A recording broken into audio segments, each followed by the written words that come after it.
अब देखिए क्या कहता है सवाल, वितरकता के उपयोग से निम्नलिखित का मान ज्ञात कीजिए। चलिए अब इसको क्या करना है, मान ज्ञात करना है। वितरकता का उपयोग करके इसका मान ज्ञात करना है। चलिए मान ज्ञात करते हैं। सबसे पहले हम लोग जब बोर्ड मास पढ़ते हैं तो उसमें बोर्ड मास में ब्रैकेट का सबसे पहले काम करते हैं। अब ब्रैकेट में भी 3 टाइप का होता है। ये वाला जो होता है ये हम लोग का बड़ी ब्रैकेट होता है, ये हम लोग का मध्यम ब्रैकेट होता है, यानी कि इसको हम लोग मध्यम कोष्ठक बोलते हैं। ठीक है, इसको छोटी ब्रैकेट को छोटी कोष्ठक बोलते हैं। ठीक, सबसे पहले काम किसका होता है, छोटी ब्रैकेट का, उसके बाद मझली ब्रैकेट का, फिर आता है आपका बड़ी ब्रैकेट का। ठीक है, तो चलिए देखते हैं हम लोग करते हैं। यहाँ पे मझली ब्रैकेट है तो चलिए सबसे पहले इसका काम कर लेंगे। 7/5 गुना में क्या होगा, -3/12। बोलिए कोई दिक्कत है किसी को? प्लस में क्या हो जाएगा, इधर 7/5 गुना में क्या है 5/12। छोटी ब्रैकेट तो यहाँ पे है ही नहीं, जब छोटी ब्रैकेट नहीं है तो किसका काम करेंगे, मझली ब्रैकेट का।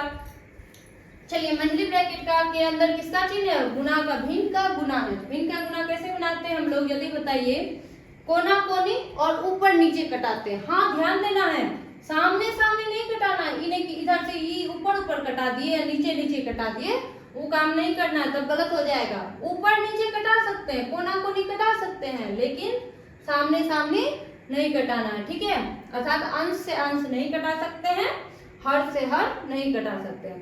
चलो 3 एकम 3, 3 चौके 12। अब देखो 7/5 कटेगा क्या, नहीं कटेगा। 7/4 कटेगा क्या, नहीं कटेगा।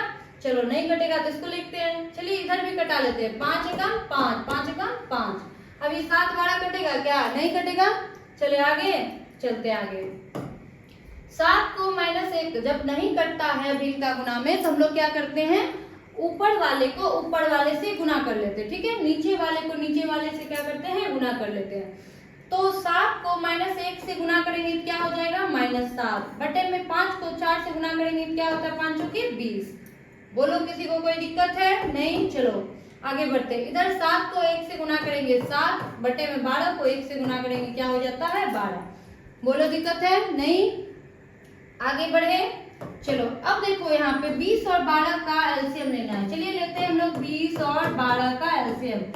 ऐसे करके हम लोग ले लेंगे, 2 2 20, 2 6 12, 2 5 10 और 2 3 6। अब तो नहीं कटेगा, गुना कर देंगे, 2 गुना 2 गुना 5 गुना 3।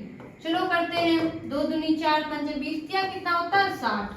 यानी 20 और 12 का लघुत्तम ये कितना होता है, जल्दी बताओ, 60। ठीक है, 20 से भागा देंगे 60 में कितना होता है, 3। 3 को -7 से गुना करेंगे कितना होता है, 21।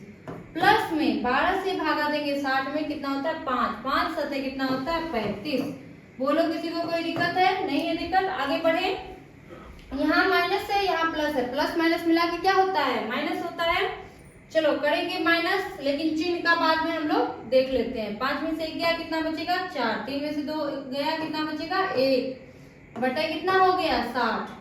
अब चिन्ह प्लस का या माइनस का होगा, जल्दी बताओ, चिन्ह किसका होगा, प्लस का। गुड, क्यों होगा प्लस का, क्योंकि प्लस वाला यहाँ पे क्या है जी, बड़ा है, इसीलिए किसका चिन्ह होगा, प्लस का।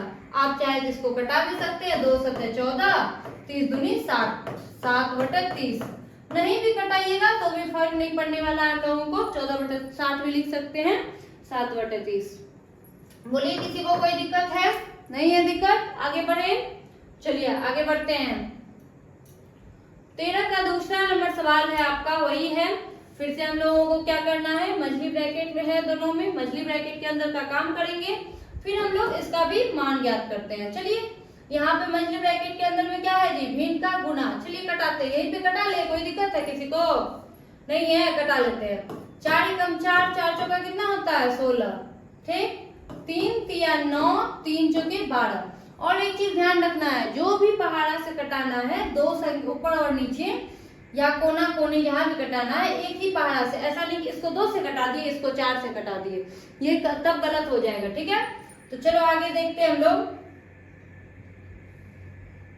अब यहाँ पे देखिए इस साइड भी कटा लेते हैं, 9 एकम 9, 9 एकम 9। 3 और 16 तो नहीं कटेगा, कटेगा क्या, नहीं कटेगा। यहाँ पे 3 और 16, 3 और 4 कटेगा, नहीं कटेगा। चलो बढ़ जाते हैं आगे। 3 को 1 से गुना करेंगे क्या होता है, 3। 4 को 4 से गुना करेंगे क्या होता है, 16। फिर यहाँ पे प्लस -3 को 1 से गुना करेंगे क्या हो जाएगा, का माइनस का 3। बोलो किसी को कोई दिक्कत? फिर 16 को 1 से गुना करेंगे क्या होता है 16। 16 और 16 का एलसीएम लेंगे कितना होता है 16। अब कहिएगा आप एलसीएम लेके दिखाइए, एलसीएम लेके 16 और 16 समान है तो दोनों का एलसीएम कितना आ जाएगा 16 ही आ जाएगा। और एक चीज ध्यान रखना है आप लोगों को, जब भी हर क्या हो बराबर हो, हर क्या हो बराबर हो तो ऊपर वाला को डायरेक्ट हम लोग जो भी प्लस या माइनस जो भी रहता है उसको हम लोग करके निकाल देते हैं। जैसे देखिए 16 और 16 का एलसीएम क्या आ गया 16 और 3 प्लस माइनस मिला के क्या होता है हम लोग का जी माइनस 3 बटे कितना हो गया 16 बराबर 3 में से 3 घटेगा 0 बटे 16। बोलिए किसी को कोई दिक्कत है? नहीं है? आगे बढ़े, चलिए ठीक है। हाँ चलिए 14 नंबर सवाल, 13 नंबर में नहीं था ना दिक्कत किसी को, आगे बढ़ जाए। चलिए 14 नंबर सवाल क्या है आपका, रिक्त स्थानों को भरना है। क्या करना है जल्दी बताओ? रिक्त स्थानों को भरना है।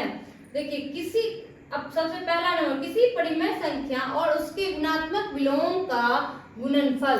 कोई परिमेय संख्या, कल हम क्या बताए थे, परिमेय संख्या क्या होती है, वैसी संख्या जिसे हम p बाय q के रूप में लिख सकते हैं तथा q बराबर क्या हो 0 ना हो, अर्थात भिन्न के रूप में, दूसरे शब्दों में हम लोग कह सकते हैं भिन्न के रूप में लिख सकते हैं। तो मान लीजिए कोई परिमेय संख्या हम लोग ले लिए 2/3।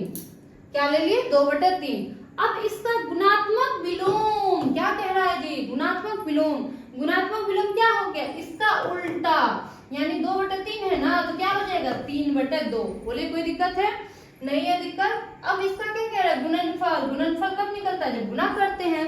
तो चलिए 3 से 3 कटा दिए, 2 से 2 कटा दिए, क्या हो गया हम लोग का 1। यानी ये बात हमेशा याद रखिएगा कि कोई भी परिमेय संख्या लेंगे और उसके गुणात्मक विलोम को जब भी गुना करेंगे तो हमेशा उत्तर क्या आएगा 1, इसीलिए गुणनफल क्या हो जाएगा 1। बोलो कोई दिक्कत है? नहीं है? ऐसे ही तुम लोग 2-3 एग्जाम्पल लेकर के समझ सकता है। चलो आगे देखते हैं।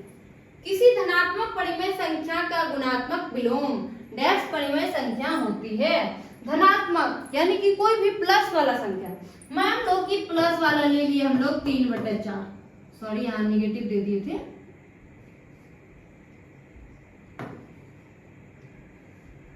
ठीक है 3/4। अब ये धनात्मक है, प्लस वाला तो है, तो अब इसका गुणात्मक विलोम ऐसा थोड़ी होगा, इसका गुणात्मक विलोम उल्टा करेंगे इसको तो 4/3 लिखा जाएगा ना जी, ऐसा तो नहीं होगा कि इसमें ऋणात्मक हो जाएगा, होगा ऐसा नहीं होगा। तो ये हम लोग का क्या हो गया, यहाँ पे जब भी हम लोग का धनात्मक परिमेय संख्या का गुणात्मक विलोम निकालेंगे तो हमेशा याद रखिएगा धनात्मक का हमेशा धनात्मक होता है और ऋणात्मक का गुणात्मक विलोम हमेशा क्या होता है ऋणात्मक होता है। तो क्या लिखेंगे, धनात्मक परिमेय संख्या का गुणात्मक विलोम धनात्मक परिमेय संख्या होती है। क्या लिखेंगे, धनात्मक परिमेय संख्या होती है। बोलो कोई दिक्कत है? नहीं। अब देखिए किसी ऋणात्मक परिमेय संख्या का गुणात्मक विलोम, अभी हम क्या बोले, जैसे कि मान चलो -2/5 ऋणात्मक हुआ, आपका हुआ कि नहीं हुआ, ऋणात्मक है -2/5, यानी जब ये माइनस में है तो ऋणात्मक है।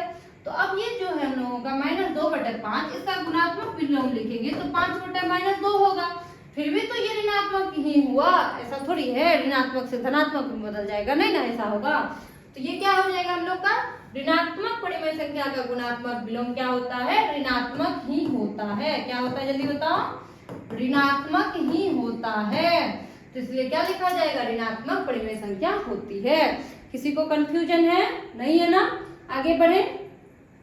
अब देखिए परिमेय संख्या 0 का गुणात्मक विलोम, 0 का गुणात्मक विलोम आप क्या लिखिएगा, आप लोग परिमेय संख्या है तो 0 का गुणात्मक विलोम कुछ नहीं होगा, तो 0 का गुणात्मक विलोम यहाँ पे क्या लिखा जाएगा, नहीं होता है, 0 का गुणात्मक विलोम नहीं होता है। बोलिए किसी को कोई दिक्कत नहीं है। देखिए 1 और -1 का गुणात्मक विलोम क्रमशः डैश और डैश है। 1 का गुणात्मक विलोम, 1 के नीचे कुछ नहीं है तो 1, इसका गुणात्मक विलोम भी क्या हो जाएगा, 1 ही ना हो जाएगा। तो क्रमशः लगा हुआ है, तो यानी कि इसका मतलब क्या हुआ, जो पहले है उसका आंसर पहले लिखना है, जो बाद में उसका आंसर क्या लिखना है, बाद में लिखना है। तो ध्यान दीजिए 1 का गुणात्मक विलोम क्या हो जाएगा, 1 हो जाएगा। उसके बाद -1 है, -1 के नीचे कुछ नहीं है तो क्या है, 1, इसको बदलिएगा भी, अर्थात इसका गुणात्मक विलोम में लिखेगा तो क्या हो जाएगा, 1/-1, तो भी ये क्या होगा, -1 ही ना होगा, यहाँ पे क्या होगा -1। यानी 1 का गुणात्मक विलोम 1 होगा और -1 का गुणात्मक विलोम क्या हो जाएगा, -1। किसी को कोई दिक्कत नहीं है? दिक्कत आगे बढ़े, चलिए आगे बढ़ते हैं। हाँ चलिए, रिक्त स्थानों को भरना है, यानी कि 14 का 5 तो सवाल उधर था और इधर हम लोगों का सवाल है। तो ध्यान दो, इधर 6 का घात -1। हम एक चीज बताना चाहते हैं तुम लोगों को, जब भी किसी भी संख्या का घात ऋणात्मक हो, क्या हो, जब भी कोई संख्या का घात क्या हो, ऋणात्मक हो, तो उस संख्या का घात क्या करते हैं, धनात्मक में बदलने के लिए उसके अंश और हर को चेंज कर देते हैं। अंश और हर को क्या करते हैं, चेंज कर देते हैं। जैसे 6 के नीचे में कुछ नहीं है तो क्या होगा, 1। किसी भी परिमेय संख्या के नीचे कुछ नहीं रहता है तो उसके नीचे कितना रहता है जी, 1 रहता है। कितना रहता है, 1 रहता है। अब इसका 6/1 का घात में क्या है आपका, -1 है। इसको बदलना है, किसमें हमको बराबर बदलना है। इसको धनात्मक में जैसे बदलेंगे तो इसको क्या हो जाएगा, जो हर में है उसको अंश बना देंगे, जो अंश में उसको क्या कर देंगे, हर। अर्थात जो नीचे है उसको कहाँ देंगे, ऊपर, जो ऊपर है उसको कहाँ देंगे, नीचे। क्या हो जाएगा, 1/6 का घात 1। घात 1 लिखेंगे भी तो भी कोई फर्क नहीं पड़ता है, नहीं भी लिखेंगे तो भी कोई फर्क नहीं पड़ता है। तो आप लोग का ये इसका आंसर क्या हो गया, 1/6 का घात 1 लिख देंगे, नहीं तो नहीं भी लिखेंगे तो कोई फर्क पड़ने वाला नहीं है। बोलिए किसी को कोई दिक्कत है। फिर यहाँ पे देखिए -5/7 का घात -1, घात ऋणात्मक है। अभी तुरंत हम क्या बोले, ऋणात्मक घात को धनात्मक में बदलने के लिए अंश को हर बना देना है और हर को अंश बना देना। हर को क्या कर देना है, हर को अंश और अंश को हर बना देना, ठीक है। जैसे कि -5/7 है तो यहाँ पे क्या हो जाएगा, 7 में -5 का घात में 1 लिख भी सकते हैं, नहीं भी लिख सकते, कोई दिक्कत नहीं है, ठीक। फिर देखिए 3/13 का घात में -1, फिर घात ऋणात्मक है आपका, ऋणात्मक से धनात्मक में लाना है। क्या करना है, बटे को चेंज कर देना, ऊपर वाला को नीचे, नीचे वाला को ऊपर। यानी 3/13 है तो क्या हो जाएगा, 13/3 का घात में 1 लिखेंगे भी तो भी फर्क नहीं पड़ेगा, नहीं भी लिखेंगे तो भी फर्क नहीं पड़ना। बोलिए किसी को कोई दिक्कत है, नहीं है दिक्कत, आगे बढ़े। चलो गुड, आगे बढ़ते हैं। निम्नलिखित का गुणात्मक प्रतिलोम लिखे। देखिए गुणात्मक प्रतिलोम या गुणात्मक विलोम, इसको क्या करना है, भिन्न को चेंज कर देना है, भिन्न को क्या करना है, बदल देना है। कहिएगा कैसे बदलेंगे, 17 के नीचे कुछ नहीं है, जब भी कोई परिमेय संख्या के नीचे में हर में अर्थात कुछ नहीं रहता तो उसके नीचे में कितना रहता है, जल्दी बताओ, 1 रहता है। कितना रहता है, 1 रहता है। तो इसको हम लोग गुणात्मक प्रतिलोम लिखना है ना, इसको उल्टा कर देंगे। 17/1 है तो क्या हो जाएगा, जल्दी बताओ, 1/17। -9 के नीचे कुछ नहीं है तो क्या है, 1 है। इसको बदलना है तो -1/9 हो जाएगा, हो गया। -6/19 है, इसको किसमें बदलना है, गुणात्मक प्रतिलोम में बदलना है, ऊपर नीचे बदल देना है। 19 क्या हो जाएगा, -6 हो जाएगा। 8/13 है तो क्या हो जाएगा, 13/8 हो जाएगा। बोलिए दिक्कत है किसी को, नहीं है, आगे बढ़ते हैं। 16 क्या हो जाएगा, -7 हो जाएगा। चलिए इधर फिर देखिए आपका -15/7 है तो क्या हो जाएगा, 7/-15। बस सिंपल सा बात है, आपको ऊपर नीचे बदल देना है।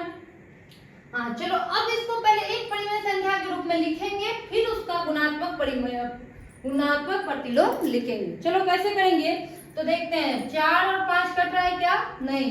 4 और 9 कट रहा है क्या, नहीं। 2 और 5 कट रहा है क्या, नहीं।